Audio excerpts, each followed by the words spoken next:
روحانی طریقے سے علاج کی شرعی حیثیت بتا دیں. دیکھیں یہ جب وہ ایک آیا تھا وہ کردستانی جو بٹ بنا کے گیا پوری پاکستانی قوم کو, اس وقت میں نے جو 5 طریقہ علاج بتائے تھے وہ آپ میری ویڈیو تفصیل سے دیکھیں. اس میں ایک روحانی طریقہ علاج بھی تھا, لیکن روحانی طریقہ علاج بھی ان بیماریوں کے لیے, ہر بیماری کے لیے تو نہیں ہے. یعنی دنیا میں کوئی دوائی ایسی نہیں ہے, کوئی دم ایسا نہیں ہے جو بچے کا ختنہ کر سکے. ہاں آئے ہو نا داڑھ تھلے جی ہے روحانی بائی پاس, چھڑ دو بائی پاس, ختنہ کر کے دسو.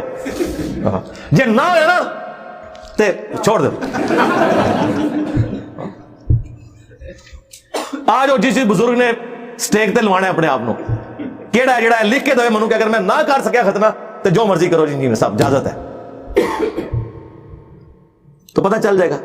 بھائی جو سرجری کام کرتی ہے وہ بعض اوقات ادویات سے نہیں ہو سکتا, وہ فزیکلی آپ کو علاج کرنا ہے. اس طریقے سے جھاڑ پھونک کا ایک علاج جو ہے وہ چند ایک چیزوں کے لیے ہے جو اس کے ایکسپرٹس ہیں وہ کرتے ہیں. بخاری مسلم میں حدیث ہے کہ شفا 3 چیزوں میں ہے, شہد میں, حجامہ کپنگ یعنی یہ پچھنے لگوانے میں, اور داغ دینے میں. لیکن میں اپنی امت کو داغ سے منع کرتا ہوں, لیکن یہ منع حرام کے درجے میں نہیں ہے, پریفریبل ہے.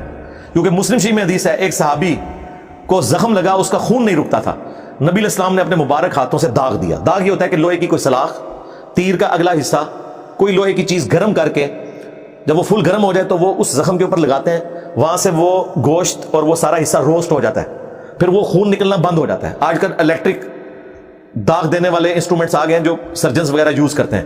اس لیے دیکھیں آپ جو بائی پاس کے آپریشنز ہو رہے ہیں نا تو وہ بڑے ایڈوانس ہو چکے ہیں, ایسی ادویات آ گئی ہیں, اب خون بھی نہیں لگتا اور بائی پاس ہو جاتا ہے. ورنہ پہلے کتنی بوتلیں ارینج کرنی پڑتی تھی, خون ضائع ہو جاتا تھا. تو نبی علیہ السلام نے خود وہ طریقہ علاج استعمال کیا, آپ نے پھونک کیوں نہیں مار دی؟ کہیں اللہ نے چاہا تو ہو بھی گیا. بخاری میں حدیث ہے ایک صحابی کی پنڈلی کی ہڈی ٹوٹ گئی, نبی علیہ السلام نے ہاتھ میرا ٹھیک ہو گئے. لیکن یہ 1-2 واقعات معجزانہ طور پہ, ادروائز نبی علیہ السلام پورا علاج کرواتے تھے.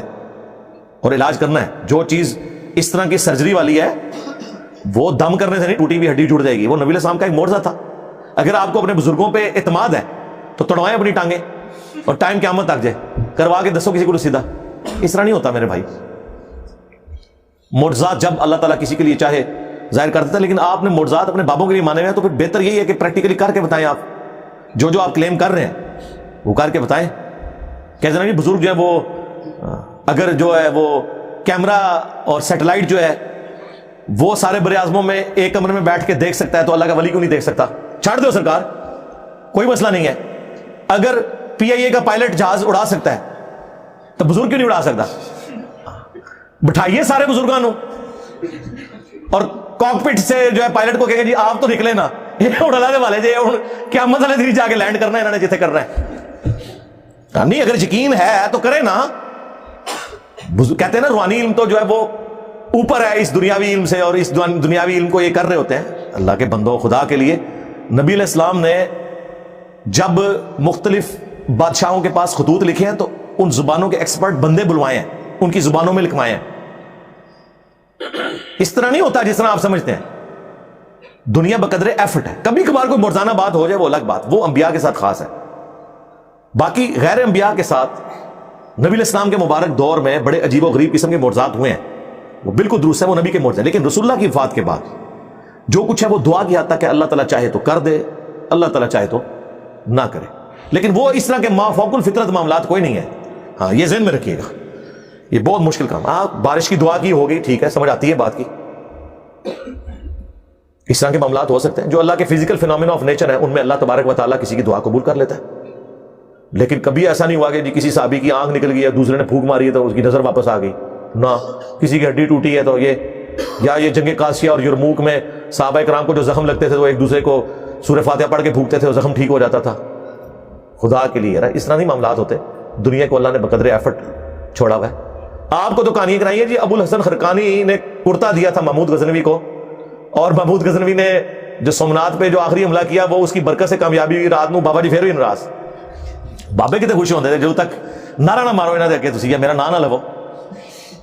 وہ بابا جی کہتے ہیں ان کے کہ ناراض ہو, ان کا تو نے میرے کرتے کی اتنی کم قیمت لگائی ہے. اگر تو یہ کرتا اٹھا کے دعا کرتا نا کہ قیامت تک اس پلانٹ ارتھ پہ کوئی کافر باقی نہ رہے تو سارے مسلمان ہو جاتے. اچھا لوگ پڑھتے ہیں سبحان اللہ, لعنت ہے, سنانے لیتے بھی سننے لیتے بھی. کیا صحابہ کرام قادسیہ اور یرموک میں رومنز اور پرشینز کے خلاف رسول اللہ کا کرتا لے کے گئے تھے؟ اور جب وہ کرتا حضور نے خود پہنا ہوا تھا، ابو جہل نے تو پھر بھی کلمہ نہیں پڑھا. تم لوگ کہہ رہے ہو کہ روح ارس پہ سارے مسلمان ہو جاتے کرتے کے وسیلے سے دعا کر کے. اور حضور کا تو کرتا وہ تھا جو واقعی شفا بھی دیتا تھا. مسلم شریف میں حدیث ہے کالا جبہ حضور کا نکالا اسما بنت ابی بکر نے، ان کا کہ نبی علیہ السلام پہ پہنتے تھے، ہم اس کا دھون مریضوں کو شفا کے لیے دیتے ہیں. یہ تو حضور کا چلے کرتا تھا. اور صحابہ کے بعد تو حضور کے جسم کے حصے تھے بال مبارک. کرتا تو بہت چھوٹی چیز ہے، وہ تو حضور نے پہنا نا، جو آپ کے بال مبارک. صحیح بخاری میں حدیث ہے ام سلمہ نے حضور کے چند بال نکالے ایک ڈبیا میں اور کہا کہ یہ نبی السلام کے بال ہیں، ہمارے محلے میں کوئی بیمار ہوتا ہے میرے پاس وہ پانی کی پیالی بھیجتا ہے، میں اس میں گھول دیتی ہوں، شفا ہو جاتی ہے اللہ کے اذن سے. یار وہ بال لے کے صحابہ کرام رومن اور پرشینز کے خلاف جا کے لڑتے اور بالوں کو سامنے رکھ کے تو فتح حاصل کرتے. جنگوں کی تکلیف کاٹی. 8,500 صحابہ اور تابعین شہید ہوئے ہیں صرف قادسیہ میں پرشین امپائر کے خلاف. کتنے لوگ ہاتھیوں کے نیچے آ کے شہید ہوئے ہیں. تجھے نگاہ ہی مارتے رہتے ہو. سب کہانی ہے. اور اب تو میں نے آپ کو بہت پہلے پریڈکٹ کیا تھا کہ اب ینگ جنریشن یا تو علمی کتابی مسلمان بنے گی، یعنی علمی کتابی سے مراد چھڑا مسلم، کتاب و سنت کے دلائل ماننے والا، اور یا پھر وہ اس مذہب سے ہی برگشتہ ہو جائے گی، سیکولر یا ایتھیسٹ ہو جائے گی. باقی فرقے تو ہم نظر نہیں آئے.